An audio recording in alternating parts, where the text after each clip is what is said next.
আপনাদের অনেক অনেক শুভেচ্ছা জানিয়ে শুরু করছি আমাদের এই প্রতিবন্ধী বিষয়ক অনুষ্ঠান আধারে আলো। 1998 সালে বিপিকেএস প্রথম মাঠ পর্যায়ে পরীক্ষামূলকভাবে মানিকগঞ্জ সদর উপজেলার পৌরসভা ও দিঘি ইউনিয়নে প্রতিবন্ধী ব্যক্তিদের উন্নয়নে পিএসআইডি কার্যক্রম শুরু করে। বর্তমানে এই সংগঠন মানিকগঞ্জ সদর ও ঘিওর উপজেলায় প্রতিবন্ধী ব্যক্তিদের দক্ষতা বৃদ্ধি, নেতৃত্ব উন্নয়ন, আয়মূলক কার্যক্রম, সবার উপযোগী স্বাস্থ্যসম্মত পায়খানা ও নলকূপ প্রদান, থেরাপি সেবা, শিক্ষা সহায়তা, সহায়ক উপকরণ প্রদান করে প্রতিবন্ধী ব্যক্তিদের উন্নয়নে একটি মডেল ডিপিউডি হিসাবে দেশ ও বিদেশে পরিচিতি লাভ করছে। স্থানীয় ও জাতীয় পর্যায়ে একটি শক্তিশালী নেটওয়ার্ক তৈরি হয়েছে। ডিপিউডির উদ্যোগে মানিকগঞ্জ শহরে বাক, শ্রবণ, দৃষ্টি প্রতিবন্ধী ব্যক্তিদের একটি শিক্ষা প্রতিষ্ঠান রয়েছে। মানিকগঞ্জ জেলার প্রতিবন্ধী ব্যক্তিদের উন্নয়নে এই ডিপিউডির ভূমিকা অপরিসীম। কেমন আছেন? ভালো আছি। ভালো আছেন? আপনারা সবাই কেমন আছেন? ভালো আছেন? পরিবার সবাই ভালো আছে? যাক, আলহামদুলিল্লাহ। তাহলে কি আজকে সভা শুরু করতে পারি? হ্যাঁ, শুরু করেন। আজকে কত নম্বর সভা আমাদের? 412 নম্বর সভা। 412 নম্বর সভা নাকি? আচ্ছা, গত সপ্তাহে আমাদের কি আলোচনা হয়েছিল? গত সপ্তাহে আমরা সৈন্যদের যে গরু দিব এমডিবিটি থেকে এই আলোচনা হয়েছিল। গরুটা কোথা থেকে দেব? আমাদের মানিকগঞ্জের প্রতিবন্ধীদের সংগঠন এমডিবিটি নতুন একটা প্রকল্প নিচ্ছে, গরু মোটা তাজাকরণ প্রকল্প। এই প্রকল্পের আওতায় আমরা যে বেকার প্রতিবন্ধী ভাই বোন আছে তাদেরকে সবাইকে গরুর মোটা তাজাকরণ প্রকল্পের আওতায় আনবো। এটা গত সপ্তাহে আলোচনা হয়েছিল, তাই না? এখান থেকে তাহলে গরু কে পাইছে? আমাদের আজকের আলোচনা কি? আজকে আলোচনা আমাদের বিজেপি ব্যাপারে আলোচনা হইব। পত্রিকার মারফতে জানতে পারছি যে এই রমজান মাসে সরকার বিজেএফ কার্ড দিবে। প্রত্যেককে 10 কেজি করে চাউল দিবে। এই বিজেপি কার্ডের প্রতিবন্ধীদের সবচেয়ে বেশি অধিকার, তার কারণ সরকার ঘোষণা করছে যে সবখানে চাকরি ক্ষেত্রে 10% ছাড় বা গাড়িতে ছাড়, কিন্তু আমরা বাস্তবতা পাইতেছি না। তার কারণ এই বিজেপি কার্ড আমাদের তৃণমূলের সংগঠন, ইউনিয়ন ব্যাপারে আমরা এখান থেকে যদি অধিকার আদায় করতে পারি, আমরা টাইটাল অধিকারী আদায় করতে পারি। আমরা এখন বসে আছি মানিকগঞ্জ জেলার সদর উপজেলার দিঘি ইউনিয়নের একটি তৃণমূল পর্যায়ের প্রতিবন্ধী সংগঠনের সাপ্তাহিক সভায়। এই সভায় উপস্থিত রয়েছেন অত্র অঞ্চলের দিঘি ইউনিয়নের সম্মানিত ভাইস চেয়ারম্যান। আমরা এখন তার সাথে কথা বলবো। আপনি খুব ভালো একটা জায়গায় অবস্থান করছেন জনপ্রতিনিধি হিসেবে। তো আপনি আপনার ব্যক্তিগত যে পরিচয় বা আজকে এই যে সভায় আসছেন, আপনার উদ্দেশ্য এবং প্রতিবন্ধীদের সাথে আপনার এই যে সম্পৃক্ততা, উপস্থিতি বা তাদের কাছে শুনেছি যে আপনি মাঝে মাঝে তাদের সময় দেন, আসলে এই অনুভূতি, আপনার এই অনুভূতি সম্পর্কে আমাদের যদি একটু দর্শকদের উদ্দেশ্যে বলেন। আমি নিজেও একজন শারীরিক প্রতিবন্ধী। আমি এই সংগঠনের সাথে জড়িত হয়ে আমি আমার অনেক উন্নয়নের দিকগুলো বুঝতে পারছি, যা নিজেও আজকে আমি প্রতিনিধিত্ব করছি। যেহেতু এত আমি শারীরিক প্রতিবন্ধী, তারপরে মহিলা, এমনি তো পিছিয়ে পড়া জনগোষ্ঠী ধরতে গেলে।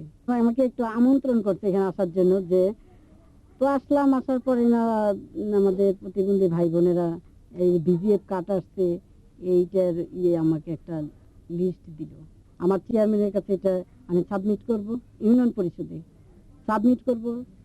তারপরে এটা আমি দেখব যতগুলো নাম এখানে আসছে এটা তো পাওয়ারই উপযুক্ত।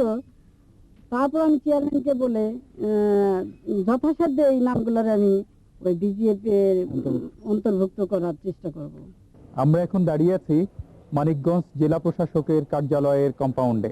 আমরা এখন কথা বলছি মানিকগঞ্জ জেলার দায়িত্বে নিয়োজিত সম্মানিত জেলা প্রশাসক মহোদয়ের সাথে।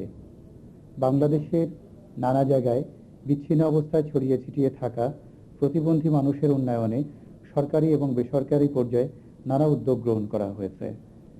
মানিকগঞ্জ জেলার একজন অভিভাবক হিসেবে আপনার মাধ্যমে যে সকল উন্নয়নমূলক কর্মকাণ্ড গ্রহণ করা হয়েছে সে ব্যাপারে যদি আমাদের উদ্দেশ্যে কিছু বলেন। মানিকগঞ্জ জেলায় প্রায় ৮,০০০-এর মতো প্রতিবন্ধী আছে। এ সকল প্রতিবন্ধীদের উন্নয়নের জন্য সমাজসেবা অধিদপ্তর এবং জেলা প্রশাসন উদ্যোগ গ্রহণ করেছে। সমাজসেবা অধিদপ্তরের মাধ্যমে প্রায় 2000-এর বেশি প্রতিবন্ধী ভাতা পাচ্ছে। 100-রও বেশি প্রতিবন্ধীকে বৃত্তি দেওয়া হচ্ছে প্রাথমিক, মাধ্যমিক এবং উচ্চ মাধ্যমিক পর্যায়ে। জেলা প্রশাসনের উদ্যোগে ইতোমধ্যেই একটি দৃষ্টি ও বাক প্রতিবন্ধী স্কুল প্রতিষ্ঠা করা হয়েছে। এখানে বেশ কিছু ছাত্রছাত্রী লেখাপড়া করছে। আমরা আমাদের নিজেদের অফিস, জেলা প্রশাসকের কার্যালয়ে ইতিমধ্যে 6 জন প্রতিবন্ধীকে চাকরি দিয়েছি। তারা দক্ষতার সঙ্গে তাদের দায়িত্ব পালন করছে। বিভিন্ন যানবাহনে, প্রত্যেকটি যানবাহনে কমপক্ষে 2টি করে আসন প্রতিবন্ধীদের জন্য নির্ধারণ করার জন্য আমরা উদ্যোগ গ্রহণ করেছি। ইতিমধ্যেই একটি নার্সারি তারা প্রতিষ্ঠা করেছে জেলার মধ্যে। এই নার্সারিটি বেশ সুনাম অর্জন করেছে। এই নার্সারির মাধ্যমে প্রতিবন্ধীরা তাদের আয়বর্ধক কর্মকাণ্ডে অংশগ্রহণ করছে। জেলার প্রতিবন্ধী যারা আছে তারা আন্তর্জাতিক এবং জাতীয় বিভিন্ন দিবসে অংশগ্রহণ করে, বিভিন্ন খেলাধুলায় অংশগ্রহণ করে এবং এ সকল অনুষ্ঠানে তারা অত্যন্ত সাফল্যের সঙ্গে, দক্ষতার সঙ্গে অংশগ্রহণ করে আসছে। আমরা প্রতিবন্ধীদের উন্নয়নের জন্য বিভিন্ন হাট বাজারে তাদেরকে দোকান বরাদ্দ দেওয়ার চেষ্টা করছি। ইতিমধ্যেই 2টি বাজারে তাদের জন্য 6টি দোকান বরাদ্দ করা হয়েছে। এ সকল দোকানেই তারা ব্যবসা বাণিজ্য করে তাদের আয়বর্ধক কাজকর্ম করে যাচ্ছে। প্রতিবন্ধীদের উন্নয়নের জন্য প্রশিক্ষণ কর্মসূচিও রয়েছে। ইতিমধ্যেই বেশ কয়েকজন প্রশিক্ষণ কর্মসূচিতে অংশগ্রহণ করেছে এবং কম্পিউটার প্রশিক্ষণে অংশগ্রহণ করে 3 জন চাকরিও পেয়েছে। অন্যান্য নানা ধরনের আয়বর্ধক এবং উন্নয়নমূলক কর্মসূচিতে প্রতিবন্ধীদের অংশগ্রহণ নিশ্চিত করে জেলা প্রশাসন এবং জেলা সমাজসেবা অধিদপ্তর এই প্রতিবন্ধীদের পুনর্বাসন উন্নয়নের কর্মসূচি এগিয়ে নিয়ে যাচ্ছে। সরকারি উদ্যোগের পাশাপাশি মানিকগঞ্জ জেলায় বিভিন্ন এনজিও প্রতিবন্ধীদের উন্নয়নের জন্য কাজ করে যাচ্ছে। প্রায় 11টি এনজিও এরকম প্রতিবন্ধী উন্নয়নের সঙ্গে সম্পৃক্ত আছে। এর মধ্যে এমডিপিওডি, আপন প্রতিবন্ধী উন্নয়ন পরিষদ, সালভেশন ফর দি ডিসেবলড, এ সকল উন্নয়ন সংস্থা কাজ করছে। এমডিপিওডি অনেকগুলো কাজ হাতে নিয়েছে: সেলাই প্রশিক্ষণ, কুটির শিল্প, মুদি দোকান, হাঁস মুরগি পালন, দুগ্ধ গাভী পালন ইত্যাদি কাজে প্রতিবন্ধীদেরকে তারা সংগঠিত করে তাদের আর্থসামাজিক উন্নয়নে অবদান রাখছে।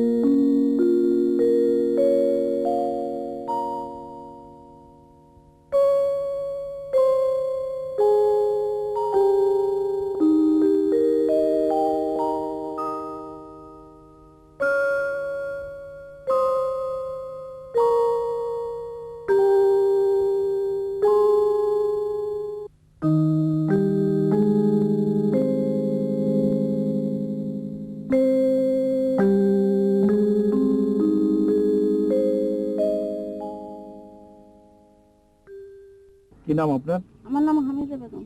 এখানে আপনি কি করছেন? এখানে আমি মাটি তৈরি করছি। এই নার্সারিতে আপনি কিভাবে আসছেন? আর নার্সারিতে আমি প্রতিবন্ধী, তার কারণে আমার স্বামী চেষ্টা করছে, তার জন্য আমি এখানে ঘুরতে ঘুরতে এখানে আসছি। ঘুরতে ঘুরতে মানে এই সংগঠনে আসছেন? সংগঠনে চলে আসছে। এই সংগঠন আপনাকে এই নার্সারি ছাড়া আর কোনো সহযোগিতা দেয়? নার্সারি ছাড়াও সহযোগিতা করে, সব ধরনের কাজ শিখিয়ে দেয়। এখান থেকে বেতনও পান আপনি? হ্যাঁ, বেতন পায়, আমার সংসার চলে। এই নার্সারির মাধ্যমে আরো যেসব প্রতিবন্ধী আছে তারাও উপকার পায়? তারাও উপকার পায়।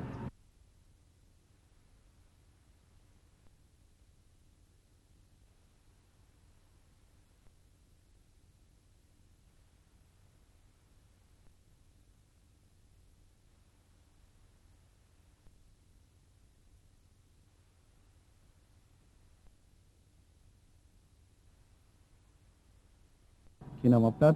আমার নাম মোহাম্মদ আলমগীর হোসেন মিলন। আপনি এখানে কি করেন? আমি এখানে নার্সারি পরিচালনা করি। আচ্ছা, আমি নার্সারিতে আপনি কিভাবে আসছেন? আমি আসছি আমার বাড়ি হলো কুড়িগ্রাম। হ্যাঁ। আমি কুড়িগ্রাম প্রতিবন্ধী অফিসের সদস্য। আমি 92 সাল থেকে নার্সারি করি। এখন হয়তো আমার জমিটা বেকার যায়, হয়তো আমার কোনো কাজ আর ওখানে আর কি নার্সারি হয় না। এখন আমার ছাড়ে আর কি আমাকে ওখান থেকে হয়তো আমার ওই অফিসে যোগাযোগ করে জানতে পারছে যে আমি 92 সাল থেকে নার্সারি করি। তখন উনি আমাকে নিয়ে আসলো যে এই আমাদের প্রতিষ্ঠানে আমাদের নার্সারি আছে, এখানে কাজ করো। এইভাবে আমি মানিকগঞ্জে আসলাম। আসার পর থেকে আর কি মোটামুটি আমরা এখন পর্যন্ত আর কি মানিকগঞ্জে যে জেলা পর্যায়ে মেলা হয়েছে আমি প্রথম স্থান অধিকার করছি, এবং এনডিসি সাহেব আমাদের হয়তো একটা ডিপুটিকে স্পেশালি সার্টিফিকেটও দিয়ে দিছে। মোটামুটি আর কি আমি এই কাজ বহুদিন আগেই। কি ধরনের প্রতিবন্ধিতা আছে? আমি প্রতিবন্ধী, আমি হলাম একজন শারীরিক প্রতিবন্ধী।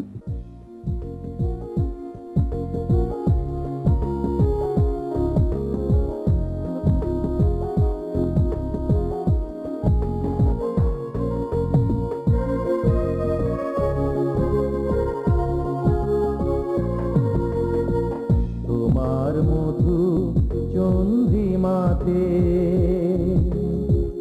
আমার কথা নাই বা ভাবলে, নাই বা দুপোটা অশ্রু ছড়ালে, তবুও তুমি জনম জনম ধরে রইবে মনের আসনে। তোমার মধু চন্দ্রিমাতে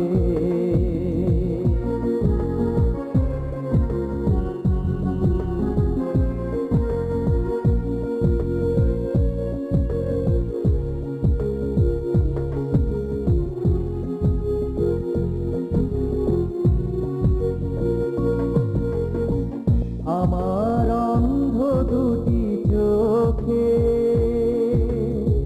তোমাকে চেয়ে দেখে, সময় তো বয়ে যাবে সুখে ও দুঃখে, সময় তো বয়ে যাবে সুখে ও দুঃখে, থাকবে না যে কারো পানে। তবুও তুমি জনম জনম ধরে রইবে মনের আসনে। তোমার মধু চন্দ্রিমাতে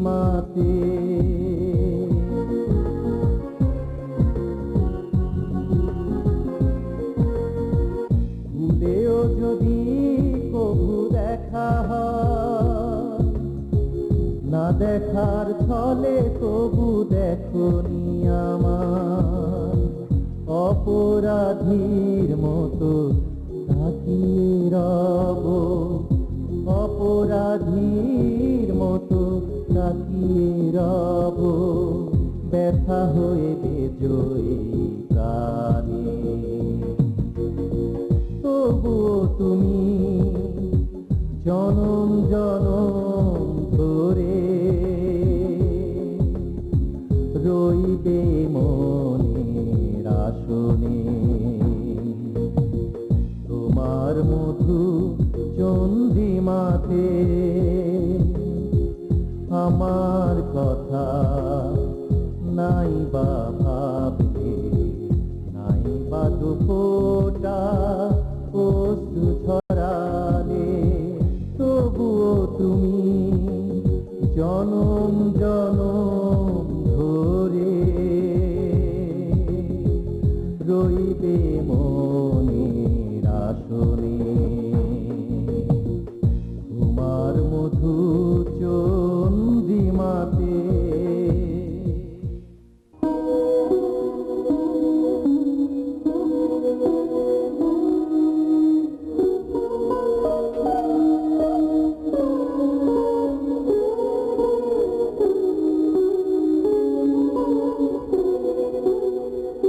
দারিদ্রতা কিংবা প্রতিবন্ধিতা কোনো বাধা নয়, তার প্রমাণ রেখে চলেছেন চুমকি রানী হালদার।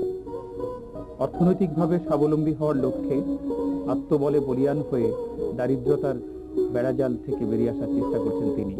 আমরা এখন তার সাথে কথা বলবো। কেমন আছেন আপনি? ভালো আছি। আপনি এখন এই যে দর্জির কাজ করছেন, তো আপনি তো শারীরিক প্রতিবন্ধী এবং নারী। আপনি কিভাবে এই যে আপনার দর্জির কাজ বা কিভাবে আপনি প্রথম প্রতিবন্ধিতা দিকে আপনার এই যে আপনি প্রতিবন্ধী হয়েছেন, এটা কিভাবে হয়েছিলেন? আমার বয়স যখন 3 তখন আমার জ্বর হয়। জ্বরের থেকে আমার পোলিও হয়। পোলিও থেকে আমি প্রতিবন্ধী হয়েছি। তারপরে আমি নিজে নিজে বুঝতে চেষ্টা করছি যে আমি কিভাবে আমি চলবো। আমার তো কিছু একটা কিছু করতে হবে। আর আমি আমার নিজেকে খুব অসহায় মনে হতো, হতাশ মনে হতো, নিঃসঙ্গ মনে হতো, যেন আমার কেউ নাই, আমি কিভাবে চলবো। নিজে নিজে মানে অনেক কষ্ট হতো। কিন্তু তারপরে আমি একদিন রাস্তাতে যাচ্ছিলাম, তখন আমার ডাইরেক্টর ইন্টাজ ভাই আমাকে দেখে ফেলার পরে আমাকে দাঁড়াতে বলে। দাঁড়াতে আমার নাম জিজ্ঞেস করে, আমার বাবার নাম জিজ্ঞেস, আমার যাবতীয় সবকিছু জিজ্ঞেস করার পর তারপরে আমি খুব লজ্জিত তখন, মানে ভাইকে ছাড়া আমি মানে আসছি। আসার পরে আমার দেখি আমার বাড়িতে আসছি। বাড়িতে আসার পরে আমার মানে সব লিস্ট করে নিল নাম টাম। তো আমি তখন আমি ভাইয়ের সামনে আসছিলাম না, মানে লজ্জা। কিন্তু এখন যেভাবে আমি চলি ফিরি, কিন্তু আমার কোনো ভয় লাগে না, কোনো লজ্জা লাগে না। নিজেকে আমি খুব বড় মনে করি। এখন আমি একটা কাজ করি। আপনি দর্জির কাজ করছেন, আপনার এই দর্জির কাজের পেছনে কারা অনুপ্রেরণা জুগিয়েছে? আমি প্রশিক্ষণ পেয়েছি, এমডিপি থেকে প্রশিক্ষণ পেয়েছি, তারপরে জিডিপি প্রশিক্ষণ পেয়েছি।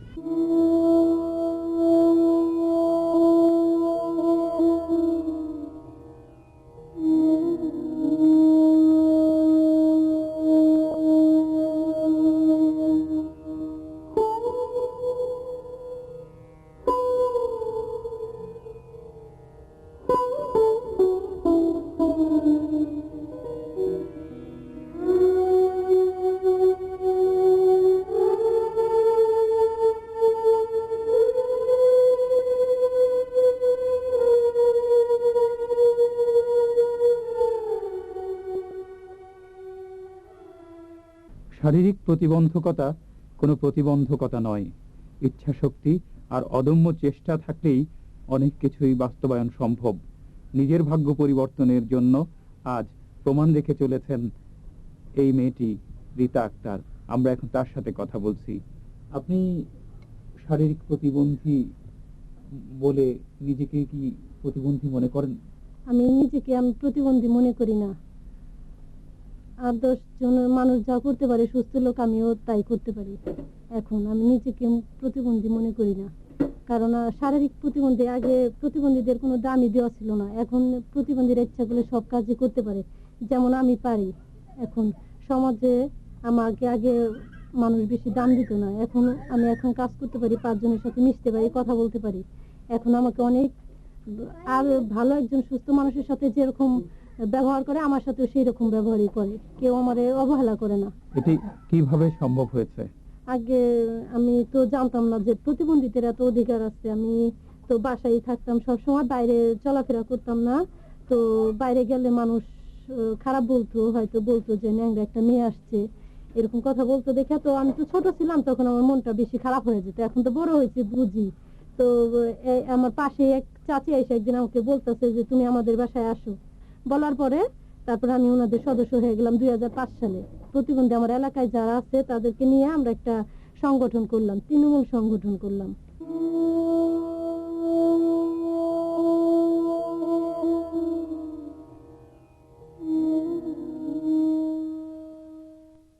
আপনার তো শারীরিক প্রতিবন্ধকতা রয়েছে, এরপরেও আপনার এই কার্যক্রম কিভাবে আপনি পরিচালনা করছেন?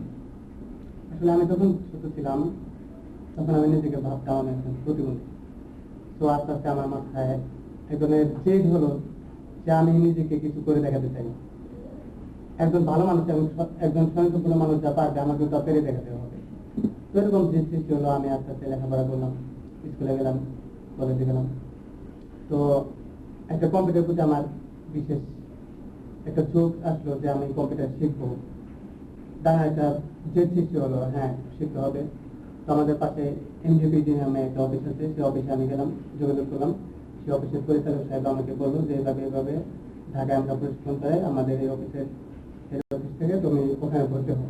সেখানে ভর্তি হলো, সেখানে আমি কম্পিউটার কাজ শিখলাম। আমি এখন মোটামুটি এই কাজ ধরে রাখতে চাই, আর আমি আসলে বড় কিছু হতে চাই।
আমরা এখন কথা বলছি মানিকগঞ্জ জেলার সদর উপজেলায় প্রতিষ্ঠিত Manikganj disabled peoples organisation to development MDPOD এর পরিচালক সাহেবের সাথে।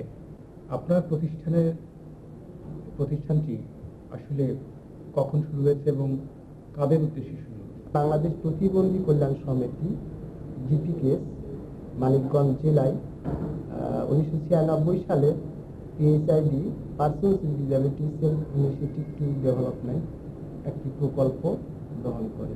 প্রকল্পের লক্ষ্য উদ্দেশ্য ছিল যে প্রতিবন্ধী ব্যক্তিদের একটি টেকসই উন্নয়ন ব্যবস্থা নিশ্চিত করা। এই অর্গানাইজেশন প্রতিবন্ধী ব্যক্তিদের নিজ উদ্যোগে তাদের উপলব্ধি থেকে এই অর্গানাইজেশনটি প্রতিবন্ধী ব্যক্তিদের জন্য প্রয়োজন এবং প্রতিবন্ধী ব্যক্তিরা নিজেদের উন্নয়ন সহ সমাজ উন্নয়নে যেন এই সংগঠন ভূমিকা রাখতে পারে, এই উপলব্ধি থেকে সংগঠনের সৃষ্টি হয়। বর্তমানে প্রতিবন্ধীদের উন্নয়নে এই প্রতিষ্ঠানটি কি কি ধরনের উদ্যোগ গ্রহণ করেছে? প্রতিবন্ধী ব্যক্তিদের সার্বিক উন্নয়নের জন্য এই সংগঠন গুরুত্বপূর্ণ অবদান রেখে যাচ্ছে। সেটা হলো যে একজন প্রতিবন্ধী ব্যক্তি প্রথম স্ব-উদ্যোগ সৃষ্টি করা। এই স্ব-উদ্যোগ সৃষ্টির ক্ষেত্রে 16 ধরনের প্রশিক্ষণ প্রদান করা হয়। কয়েকটা প্রশিক্ষণের নাম বলতে চাই, সেটা হলো সেলফ কনফিডেন্স বিল্ডিং, স্ব-আস্থা জাগরণ একটা প্রশিক্ষণ আছে, যে একজন প্রতিবন্ধিতার কারণে হতাশায় ভুগে, সেই হতাশাটা দূর করতে হবে এবং আস্থা ফিরিয়ে আনতে হবে এবং তাকে সেলফ ইনিশিয়েটিভটা ডেভেলপ করতে পারলে তাদের উন্নয়ন কর্মকাণ্ড ত্বরান্বিত হয়। কারণ এই সংগঠন মনে করে প্রতিবন্ধী ব্যক্তিদের জন্য উন্নয়ন অপরিহার্য নয়, উন্নয়নে প্রতিবন্ধী ব্যক্তিদের অংশগ্রহণ অপরিহার্য। ওরে স্বাধীন মোদের মাতৃভূমি, স্বাধীন মোদের মাতৃভূমি, কেউ করতে পারবে না ক্ষতি। আমাদের বাংলা মাটি চিরখাতি, আমরা হই বাঙালি জাতি। আমাদের বাংলা মাটি, আমাদের বাংলা মাটি চিরখাতি, আমরা হই বাঙালি জাতি। আমাদের বাংলা মাটি।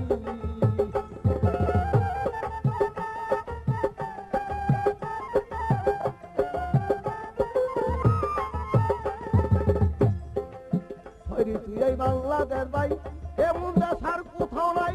সুজলা সুফলা মাটি, ফসলের আর অভাব নাই।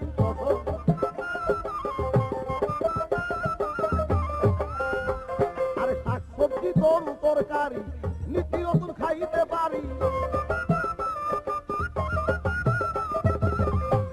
আরে শাকসবজি তরু তরকারি নিত্য নতুন খাইতে পারি। 12 মাসে 13 ফসল ঠিক মতো চাষ করি যদি। আমাদের বাংলা মাটি চিরখাতি, আমরা হই বাঙালি জাতি।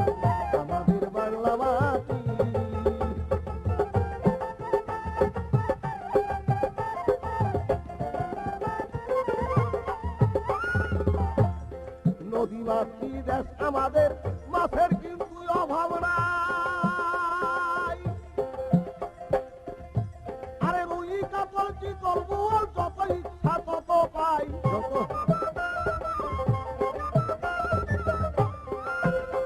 আরে আম জামার কাঁঠাল নারকেল বান্দি তরমুজ আরো কাটেল, সবেদা ডালিম আরো বেল পাওয়া যায় ভাই যথারীতি।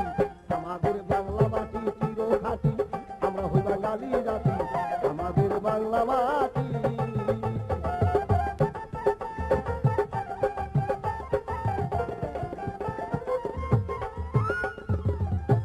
আরে পুকুর ভরা মাছ আমাদের, গোয়াল ভরা দুধের গাই, দুধ দই মুড়ি চিরা যত ইচ্ছা তত পাই।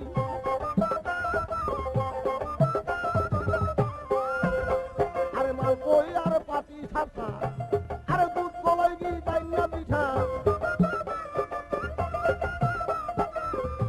ওরে মালপই আর পাটি সাপটা, দুধ কলাই গি ডাইনা পিঠা, খেজুরের রস বড়ই মিঠা, রসের পিঠা পাকায় যদি। আমাদের বাংলা মাটি চির খাঁটি, আমরা হই বাঙালি জাতি, আমাদের বাংলা মাটি, আমাদের বাংলা মাটি। বাংলাদেশের বিভিন্ন জায়গায় ছড়িয়ে ছিটিয়ে থাকা প্রতিবন্ধী মানুষের কাছে প্রতিবন্ধীদের ভাগ্য উন্নয়নের নানা বার্তা পৌঁছে দেওয়ার লক্ষ্যে বাংলাদেশ টেলিভিশনের মাধ্যমে আমাদের এই নিয়মিত আয়োজন। আমাদের কাছে আপনাদের সুচিন্তিত মতামত এবং পরামর্শ জানিয়ে চিঠি পাঠাতে পারেন। আমাদের কাছে চিঠি লেখার ঠিকানা: প্রযোজক আঁধারে আলো, বাংলাদেশ টেলিভিশন, কক্ষ নম্বর 224, টেলিভিশন ভবন, রামপুরা, ঢাকা। প্রতিবন্ধী মানুষেরা শত বাধাকে অতিক্রম করে একে একে এগিয়ে চলেছে সাফল্যের দিকে। হয়তোবা আপনার একটু সহযোগিতা পেলে তাদের পক্ষে আরও এগিয়ে যাওয়া সম্ভব। তাই কে প্রতিবন্ধী আর কে প্রতিবন্ধী নন এই পার্থক্য ভুলে গিয়ে আসুন পরস্পরের প্রতি সহযোগিতার হাত প্রসারিত করি এবং একটি সুন্দর সমাজ গঠনের মাধ্যমে বাংলাদেশকে সোনার বাংলা তথা ডিজিটাল বাংলাদেশ রূপে এই জাতিকে উপহার দেই। আর এই প্রত্যয় রেখেই আজকের মতো আপনাদের মাঝ থেকে বিদায় নিচ্ছি। আল্লাহ হাফেজ।